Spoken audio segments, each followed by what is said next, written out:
Hari Om to all the students. This is Nishant sir. A warm welcoming all of you to the classroom video classes of English literature.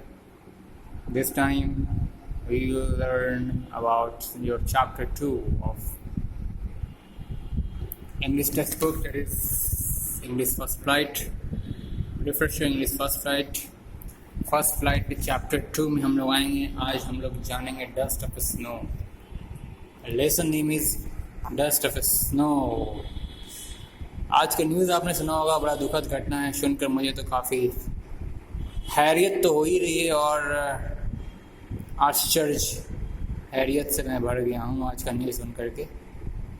एक actor जिसे क्या कमी थी भला, जिसे क्या कमी हो सकती थी भला, वो अपने आप को मार देता है जान से.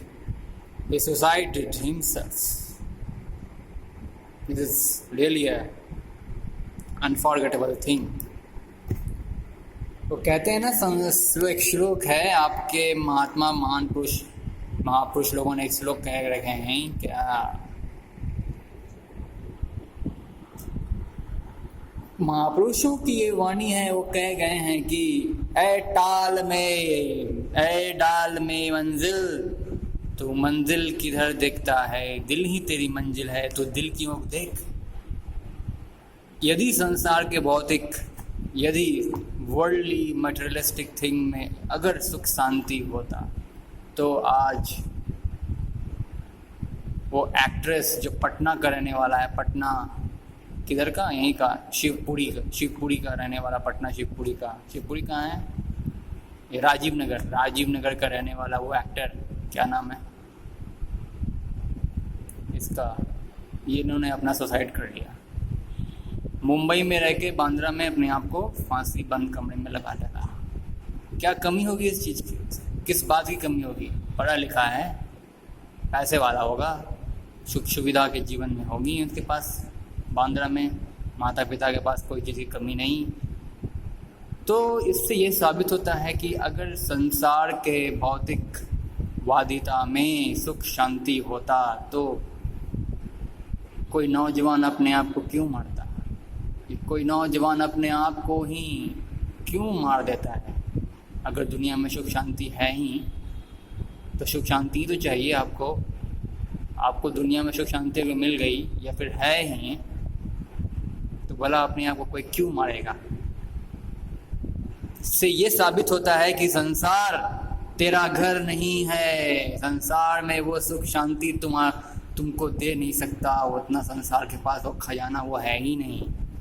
संसार आपको आपकी ख्वाहिशों से मिला नहीं सकता. आपकी सारी ख्वाहिशों को पूरा करने की ताकत संसार में है ही नहीं. चाहे कुछ भी कर लो, चाहे जितना पढ़ाई कर लो, जितने पैसे कमा लो, जहाँ भी रह लो, कहीं भी चल जाओ,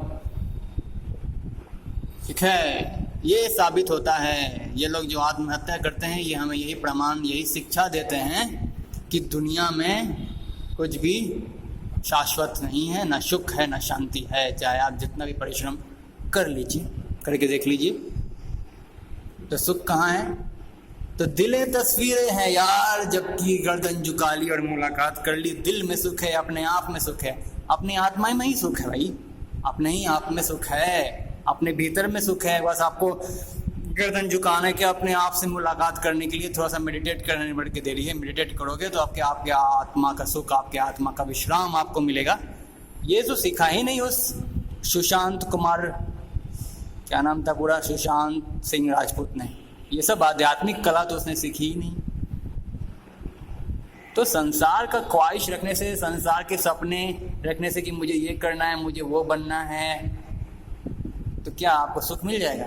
बन के देख लिया बहुत लोगों ने, कर करके देख लिया. अब क्या कर रहे हैं? ऐसी लागी लगन ना हो गई मगन, मैं तो हरि गुन गुन गाने लगी. सब चले गए, खाक में छान मिल के कह रहा है आसमां, ये समा भी कुछ नहीं, रो रही हैं शबनमों की नहरंगे, ये फिजा भी कुछ नहीं. जिनकी नौबतों थे गुंजते थे आसमां, दम बेखुद हो गए झार, उनकी कब्र पे है और निशान कुछ भी नहीं. मैं सही कह रहा हूँ? सिकंदर भी जाते समय अपना बायां हाथ अपने कब्र की ओर से बाहर निकाल करके आदेश दिया था, अपनी आखिरी ख्वाहिश रखा था कि मेरा बायां हाथ मेरे कब्र से बाहर निकाल के रखना, ताकि दुनिया वाले ये जान सकें कि संसार में से कोई कुछ नहीं ले गया, ना कुछ है ही नहीं यहाँ पे आपको देने के लिए, तो आप लेके आ जाओगे। ये सब तो फिर चलिए बात करते हैं, हम लोग बहुत बात कर लेंगे इसके बारे में, काफ़ी लंबी वीडियो बन जाएगी। ये शाश्वत सच है, बस अपना काम पूरा करो। यहाँ अपने संसार में, आप अपने दुनिया में अपना प्रयोजन पूरा करने आए हो। 4 प्रकार के पुरुषार्थ, धर्म, अर्थ और काम और मोक्ष को साधने के लिए आए हो। उस हेतु से आप पढ़ाई लिखाई कर रहे हो। ये पढ़ाई लिखाई आपका सब कुछ नहीं हो सकता है, केवल आपकी आवश्यकता को पूर्ति करने के लिए ही है। रोटी, कपड़ा और मकान के फुलफिलमेंट के लिए ये सब कुछ है, पढ़ाई लिखाई, नौकरी चाकरी, बस। लेकिन आपका असली और शाश्वत स्थान जिसके लिए आप पैदा लिए हो, वो तो आपका अंतरात्मा है, परमात्मा है। That is called your supreme self, and your main goal is to realize yourself. That is called self-realization is your main goal. शांत तो आपको उसी में होना है। ये सब तो आवश्यकता है, पढ़ाई लिखाई करके पैसे कमाओ, रोटी कपड़ा मकान इकट्ठा करो, बस। संसार को जो चाहिए वो संसार में है नहीं। दुनिया वालों को जो चाहिए वो दुनिया में है ही नहीं, ठीक है। वो आपकी अंतरात्मा में है, वो आपके दिल में है, वो आप में ही है। जो आप चाहते हो वो आप में ही है, जिसे आप ढूंढ रहे हो वो आप खुद हो। ना हाथ बाहर, ना भटक भटक के परेशान हो गए बेचारे लोग, और आत्महत्या करने की नौबत आ जाती है। ए ताल में मंजिल तो मंजिल किधर देखता है, दिल ही तेरी मंजिल है तो दिल की ओर देख। Dust of snow, we are now going to study a poem, dust of snow, a very brief poem. It is was written by Robert Frost. Robert frost के बारे में कुछ लाइनें हम लोग पहले पढ़ लेते हैं। Robert frost was an American poet. ये अमेरिकन पोएट, देखो अमेरिकी पोएट है, अमेरिकी कवि है। कब पैदा लिया था ये देखो जरा, 26 मार्च 1874 से लेकर के 29 जनवरी 1963। His work was initially published in England before it was published in America. इसके कार्य सबसे पहले इंग्लैंड में पब्लिश हुए, प्रकाशित हुए। कहाँ? इंग्लैंड में सबसे पहले हुए थे, बाद में वो सब के सब अमेरिका में प्रकाशित होने लगे, हो गए थे।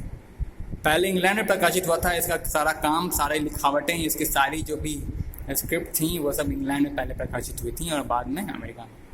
Once of the most popular and critically respected American poets of the 20th century, बहुत ही critically respected American poet, मतलब बहुत ही आदरणीय अमेरिकी कवि रह चुका था, बहुत ही मशहूर, आदरणीय, अत्यंत नितांत आदरणीय अमेरिकी कवि और द 20वीं शताब्दी का एक बड़ा ही मशहूर आदरणीय कवि कौन था? Robert Frost. He was honored frequently during his lifetime. अपने जीवन काल में बार बार इसे सम्मानित किया गया, बार बार ये सम्मानित होते रहा अपने जीवन काल में। Receiving 4 Pulitzer Prizes for Poetry। देखिए, कविता के क्षेत्र में जो पुरस्कार से सम्मानित किया जाता है, जिस पुरस्कार से, उसे कहते हैं पुलित्जर पुरस्कार। क्या कहते हैं? Pulitzer award, Pulitzer prize. तो पुलित्जर प्राइज इन्होंने प्राप्त किया, रिसीव कर किया 4 बार कविता के क्षेत्र। He became one of the Americans' rare public literary figures, almost an artistic institution. One of the America's rare public literary figures. America का बहुत ही मुश्किल से rare public literary figures, almost an artistic institution. He was awarded the Congressional Gold Medal in 1960 for his poetical works. तो Robert Frost लगभग America का एक almost an artistic institution वो बन गए थे। आर्टिस्टिक इंस्टीट्यूशन करने मतलब एक ऐसा संस्था जो कि कला का एक संस्था है, कलाकारी का एक संस्था, निपुण संस्था, वो खुद ब खुद एक संस्था बन चुके थे। वो इतना इस दिशा में, कविता के क्षेत्र में, पोइट्री के क्षेत्र में इतना ख्याति प्राप्त कर चुके थे कि वो चलता फिरता एक संस्था ही हो चुके थे। किसका? कला का, कलाकारी का चलता फिरता एक संस्था। रॉबर्ट फ्रॉस्ट अमेरिका का रेयर बहुत ही मुश्किल से public literary figures become one of the America's rarest public literary figures. वो पब्लिकली काफ़ी मशहूर हो गए थे लिटरेसी के लिटरेचर के क्षेत्र में, लिटरेरी फिगर्स कहलाते थे, जिसे कि हम लोग आर्टिस्टिक इंस्टीट्यूशन भी कह सकते हैं, ऑलमोस्ट एन आर्टिस्टिक इंस्टीट्यूशन, कलाकारी का एक संस्था वो बन चुके थे. He was awarded the Congressional Gold Medal in 1960 for his poetical works. Congressional gold medal से भी उन्हें सम्मानित किया गया 1960 में उनके पोइटिकल वर्क्स को लेकर के. ठीक है, poetical works. Now we are here going to begin the stanzas. The way a crow shook down on me, the dust of a snow from a hemlock tree has given my heart a change of mood and shaped some part of a day I had viewed. The way a crow, वो कौवा जिस प्रकार से hemlock tree पर बैठा, hemlock tree की किसी डाली पर बैठा एक कौवा जिस प्रकार से मेरे ऊपर बर्फ के गोले झाड़ डालता है, वह एक प्रकार से तो मेरे दिल में मौजूद जो विषाद, तनाव, पछतावा के मूड को तो चेंज ही कर डालता है. यहाँ रॉबर्ट फ्रोस्ट कह रहे हैं द डस्ट ऑफ स्नो, अपने पोएम डस्ट ऑफ स्नो के इन गिवन स्टैंजास के माध्यम से रॉबर्ट फ्रोस्ट ये कहना चाह रहे हैं कि एक कौवे के बारे में कहना चाह रहे हैं जो किसी हेमलॉक ट्री की किसी डाली पर बैठा, और एक व्यक्ति के सिर पर, वो व्यक्ति मानो मैं ही हूँ. रॉबर्ट फ्रोस्ट अपने ही बारे में कह रहे हैं कि हेमलॉक ट्री के किस नीचे वाले भाग में यानी कि छांव तले वो बैठे हुए थे और विलाप कर रहे थे. वो विलाप में अपने उस दिन का लगभग कुछ हिस्सा व्यतीत कर चुके थे, और तभी एक कोई कौवा उसी हेमलॉक ट्री की डाली पर बैठ जाता है, कहीं से उड़ के आता है और बैठता है, और क्या करता है, उसके बैठने मात्र से जो डस्ट ऑफ स्नो फॉल करता है उनके हेड पर, बर्फ के कुछ बोले, बर्फ के कुछ पाउडर्स. शुक डाउन का मतलब होता है छिटकना, मतलब झारन कह सकते हो. शुक डाउन का मतलब झारना.